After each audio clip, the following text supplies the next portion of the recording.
परमेश्वर यहां इतना सख्त क्यों है?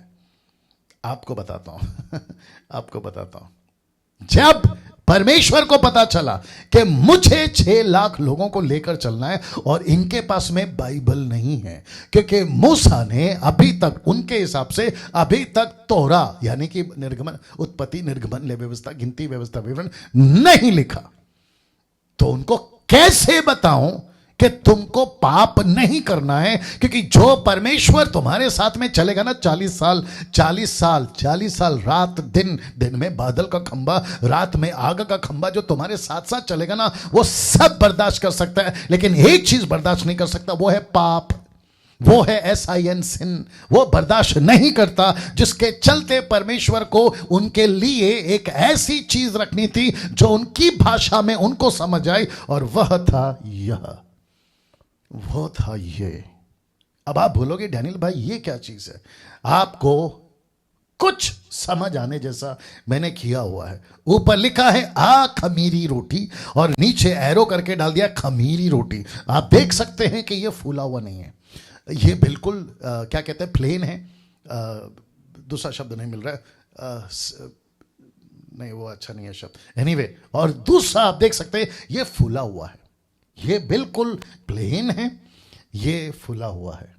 इसका मतलब इसमें खमीर नहीं है। अगर इसमें खमीर होता तो ये भी इसकी तरह फूल जाता, और जिसको इंग्लिश में कहते हैं अनलेवेंड एंड लेवेंड ब्रेड, अनलेवेंड एंड लेवेंड, दूसरे शब्दों में खमीर और अखमीर। आप देख सकते हैं।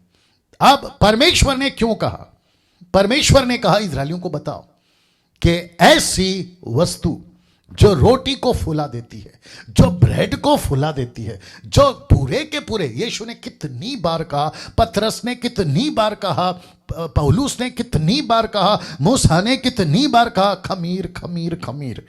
पढ़ते वक्त में लेवेंड लेवेंड लेवेंड आपको कितनी बार मिल जाएगा, आप लोगों को अभी सेंस आ रहा होगा। यार बात तो सही है डैनियल भाई, जब हम बाइबल पढ़ते थे तो खमीर बीच में आता था, खमीर को मत मिलाओ। बीच में मुझे किसी ने पूछा भी ये खमीर क्या होता है, अब बताए, अभी ले लीजिए, अब आपको स्टडी मिल जाएगी। ये है खमीर, और जिसको परमेश्वर को एक सिंबल रखना था, एक चिन्ह रखना था, अपोक्लिप्टिव या चिन्ह के रूप में, कि देखो ये खमीर को आटे में मत मिलाओ, और विशेष करके 7 दिन, विशेष करके टोटल 7 दिन, उस 7 दिन तक, साल में एक बार 7 दिन तक इनको यह एहसास होता चला जाएगा कि खमीर की रोटी नहीं खाना है। और इसी को पौलुस कहता है कि अब मैं नहीं परंतु मसीह मुझ में है, और इसलिए यीशु ने कहा कि मुझे अंदर आने दो, मुझे अंदर आने दो, मुझे अंदर आने दो, ताकि हम साथ में खाएं।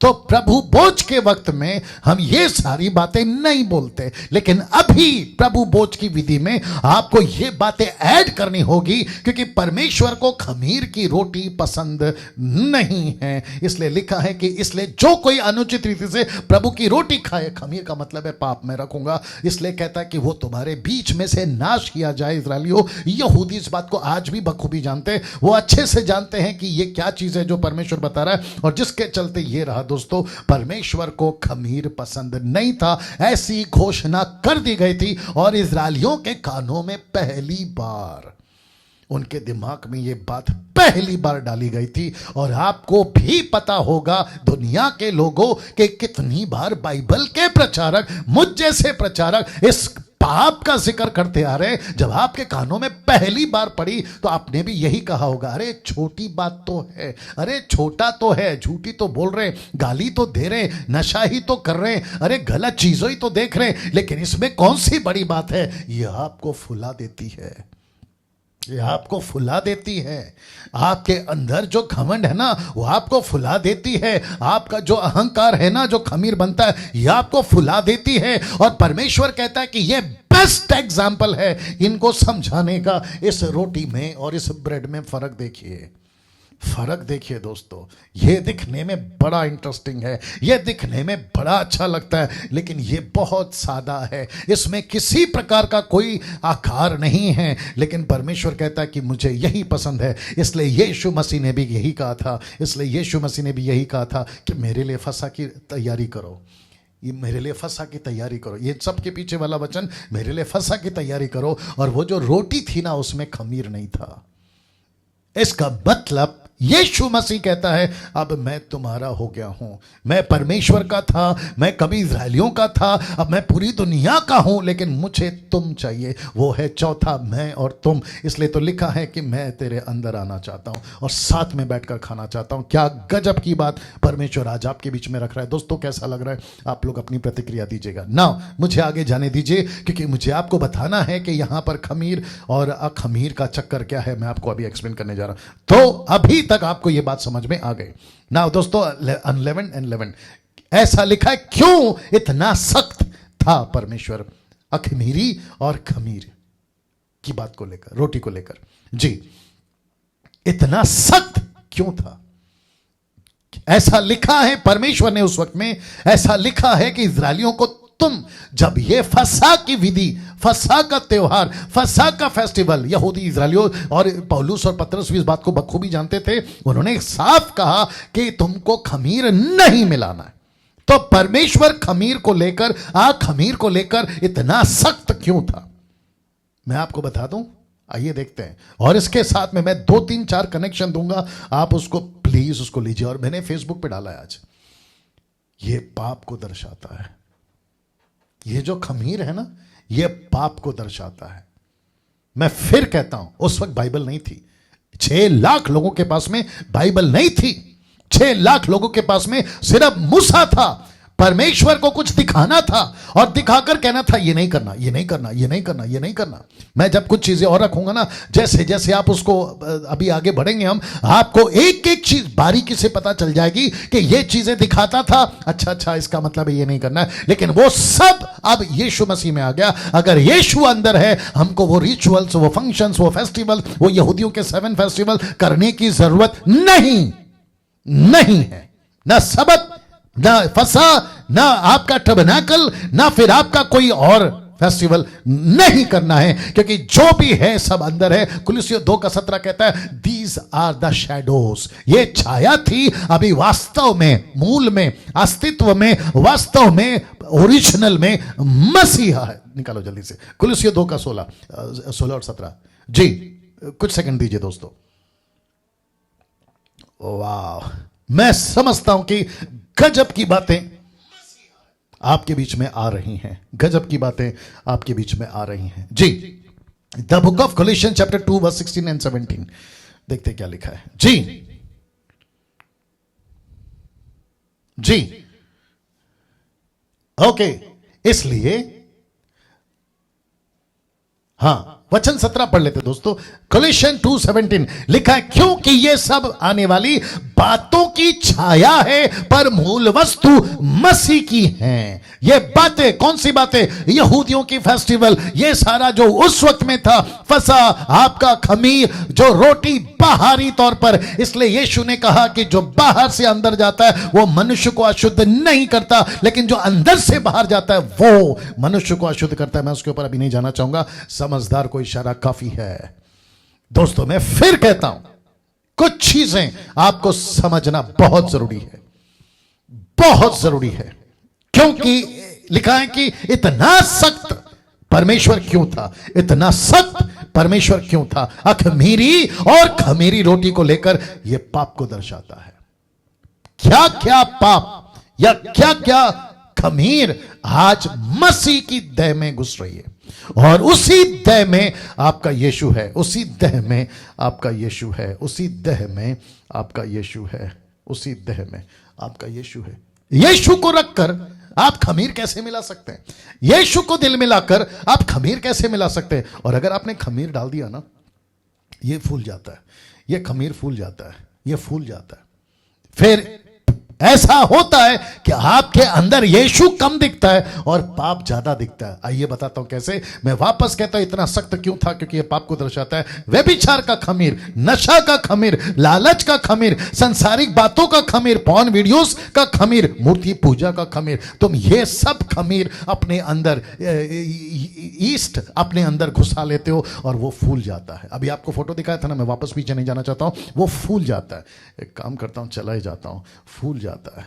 ये फूल जाता है। फिर यीशु छोटा हो जाता है आपकी जिंदगी में, यीशु का महत्व कम हो जाता है, यीशु की इंपॉर्टेंस खत्म हो जाती है, यीशु का डर आपके अंदर से चला जाता है। फिर आपको ऐसा लगता है कि क्रिश्चियनिटी एक मजाक है, चलता है, पादरी, पास्टर, चर्च का लोग ये सब चलते हैं। अरे कोई बात नहीं, बाइबल में क्या लिखा है? क्योंकि खमीर आपके अंदर फूल गया है, खमीर आपके अंदर फूल गया है और यीशु आपके लिए छोटा हो गया। इसलिए कुछ लोग जब पाप करते हैं ना, कुछ लोग जब पाप करते हैं उनको एहसास नहीं होता, उनकी जमीर उनको नहीं कोसती, वो गलत वीडियो देखे जमीर नहीं कोसता। और फिर ऐसे भी कुछ लोग हैं जो अपने आप को मसीह तो कहते हैं, चर्च के pastor, reverend, bishop, apostle, profit कहते हैं, वर्शिपर कहते हैं, म्यूजिशियन कहते हैं, लेकिन ऐसी सारी खमीर अपने अंदर घुसाते और उनको एहसास तक नहीं होता और रात को आराम से सो जाते हैं। और फिर पुलपिट पे गाना भी गाते कि तू पवित्र है, पवित्र है, फिर से आग बरसादा, रूहे पाक खुदावंद आजा। ऊपर से परमेश्वर बोलता है कैसे आओ, क्योंकि मैं कब का तुझे छोड़कर जा चुका हूं, मैं कब का तेरे अंदर से निकल गया हूं, क्योंकि तेरा खमीर फूल गया है, तेरा खमीर फूल गया है, तेरा खमीर फूल गया है, मतलब वो बड़ा हो गया है। याद रखो, पाप जैसे खमीर है ना, आप आटे में लीजिए, मुझे रेफरेंस याद नहीं आ रहा है, यीशु मसीह ने कहा कि एक औरत एग्जाम्पल दे रहे थे, उसने कहा ये वो उस की तरह है कि एक औरत आटे को गूंथती है और थोड़ा सा खमीर मिलाती है, लेकिन गूंथते गूंथते गूंथते उसको पीसते पीसते पूरा आटा खमीर बन जाता है। एक वक्त था आपको डर था, यार मैं गलती कर रहा हूं, यार मुझसे गलती हो रही है, इन सारी चीजों को, लेकिन यही गलती जो आपको पहले कोसती थी, आपको पहले तकलीफ देती थी, आपको बेचैन कर देती थी, आप जरा सा वीडियो गलत देख लेते थे, आपको तकलीफ हो जाती थी, लेकिन अब ऐसा हो गया कि आप बिंदास हो गए, आपको किसी का डर नहीं है, क्योंकि खमीर फूल गया है। अब आ रही है बात समझ में? खमीर फूल गया है। और आपको पता है पौलुस क्या कहता है? माय गुडनेस, पौलुस कहता है, मैं रखने जा रहा हूं, मजाक में नहीं लेना, यीशु की रोटी, यीशु का मांस मजाक में नहीं लेना, अगर यीशु अंदर है मजाक में नहीं लेना। इस वीडियो को मैं फिर कहता हूं, जितने 855 लोग देख रहे हैं उन सभी को कहना चाहता हूं, जितना हो सकता है इसको शेयर करिए, कभी लाइव चलाइए, एडिट करके डालूंगा। मैं चाहता हूं कि क्रिश्चियनिटी मसीह की देह में ये घुस नहीं पाए। और यही वजह है कि कुछ लोग कहते हैं डैनियल राज की वीडियो मत देखो, क्योंकि ये ट्रैप में फंस गए, शैतान के फंदे में फंस गए, क्योंकि शैतान को अच्छे से पता है अगर ऐसी बातें मसीह के देह में चली गई तो मसीह की देह एक हो जाएगी, मसीह की देह तैयार हो जाएगी और फिर मेरा जो इलाका है वो खाली हो जाएगा। उसको भी ये बात पता है, लेकिन मैं चाहता हूं कि आपको मैं ये बता दूं, आपको ये होशियार करने के लिए कि आप बहुत बड़े फंदे में फंसने से बचिए, ट्रैप में फंसने से बचिए। आपको निकलना होगा, जैसे इस्राएलियों को परमेश्वर ने कहा तुमको इजिप्ट से निकलना होगा, आपको ऐसे ट्रैप से निकलना होगा। बात यहां डैनियल राज की नहीं है, बात यहां मसीहा की है। फर्क इतना है कि तभी मूसा था जो बोल रहा था, आज ये डैनियल है जो बोल रहा है। बाकी परमेश्वर जाने और इजरायली जाने, कलीसिया जाने और यीशु जाने, मैं तो केवल मात्र आवाज हूं। मैं तो सड़क पर जॉन द बैप्टिस्ट की तरह चिल्लाने वाला और फिलिप की तरह खोजा को चिल्लाने वाला, मैं केवल एक इंस्ट्रूमेंट हूं, साधन हूं, दैट्स इट। बाकी वो और आपकी कलीसिया, परमेश्वर की कलीसिया। मैं एक ऐसी चीज आपके बीच में रखने जा रहा हूं, अगर आपने खमीर मिला दिया, देखो क्या लिखा है, क्योंकि जो खाते पीते समय प्रभु की देह को ना पहचाने। आप प्रतिदिन, प्रति सप्ताह, प्रति महीना, क्योंकि जो खाते पीते समय प्रभु की देह को ना पहचाने वह इस खाने और पीने से अपने ऊपर दंड लाता है। जैसा लिखा है ना, वो पृथ्वी में से नाश किया जाए, वो इस्राएलियों में से नाश किया जाए।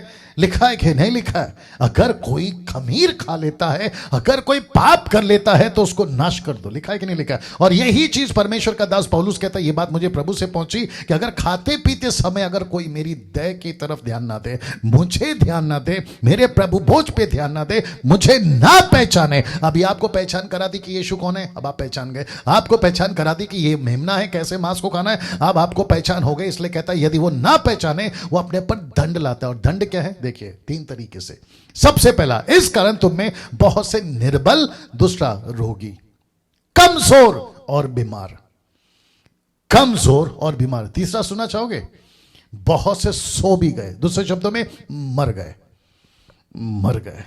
मसीहों के लिए जब कोई मर जाता है, बाइबल एक लैंग्वेज यूज करती है कि वो सो गए, इसलिए लाजर के लिए भी बोला कि लाजर सो रहा है, जबकि यीशु ने बाद में क्लियर किया कि वो मर गया। बेटी को भी कहा कि वो सो रही है, याद आ गया आपको। और पौलुस कहता है कि जो मसीह में सो जाते हैं, तो लिखा है कि जो मसीह में खमीर मिलाते हैं वो मर जाते हैं, यही लैंग्वेज यूज किया। उसने कहा कि वो सो गए, वो मसीह में सो गए। बहुत से सो भी गए। एक, सबसे पहला तुम कमजोर, दूसरा रोगी, तीसरा तुम सो गए। और ऐसे, अब जरा लीजिए, मजा आएगा आपको, और मुझे तो गुस्सा भी आ रहा है, आपका देख लीजिए क्या है।